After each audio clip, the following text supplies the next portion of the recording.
dito sa baba. Sige nga. Ayoko. Sige nga, Kuya Dar. Sige na. Para sa mga nakshi. Mga nakshi! For you!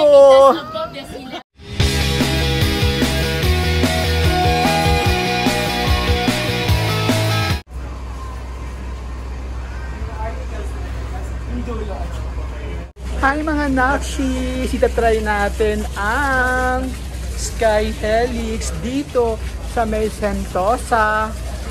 Ayan. Mamaya itatry natin yan.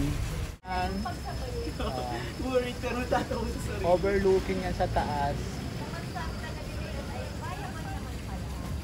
Kaya naman ang cable car. Ganda yan. Market na tayo.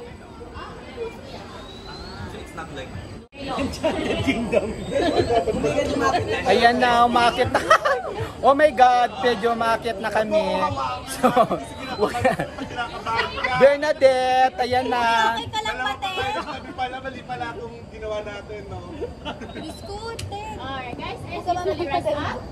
This gondola will be turning in a 360-degree manner, so you can see the whole view of the Sentosa Island. And some parts of Singapore.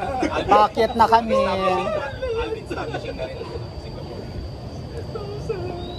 Nalin ka naman. Girl, medyo yun nakaka-nervous mga nakshi, pero kinaya natin itong Sky Helix na to sa Sentosa, di ba? Correct. Pahirap talaga ito. Hirap kumita ng pera, di ba mga nakshi? Correct. Nakakaloka. Pero kaya naman, pag nasa taas ka talaga, medyo ano lang, focus lang, huwag kang titingin sa baba. Anong satisfaction na kukuha nyo dito? Para lang makita to. Pero Hindi pala hindi ako magalaw eh. Dumating sa atin eh. Sa makagalaw ba? Parang may script na Kuya Dar. Kaya nga. Uso yung mga ganito. Bakit ba may nagpapausap? Go mga nakshi. mga nakshi, na-stroke na ako dito. So kinaya nga natin tong Sky Helix, pero stroke naman ang lola nyo. Tignan nyo. Masaya siya, pero hindi ka makatingin sa baba. Diba? Eto, Ang mga kamay ni Mama Wen. Kanina pa po yan. Tsaka yung kamay niya kanina. diba? Hindi ako makagalaw. So after 12 minutes mga nakshi, pababa na kami.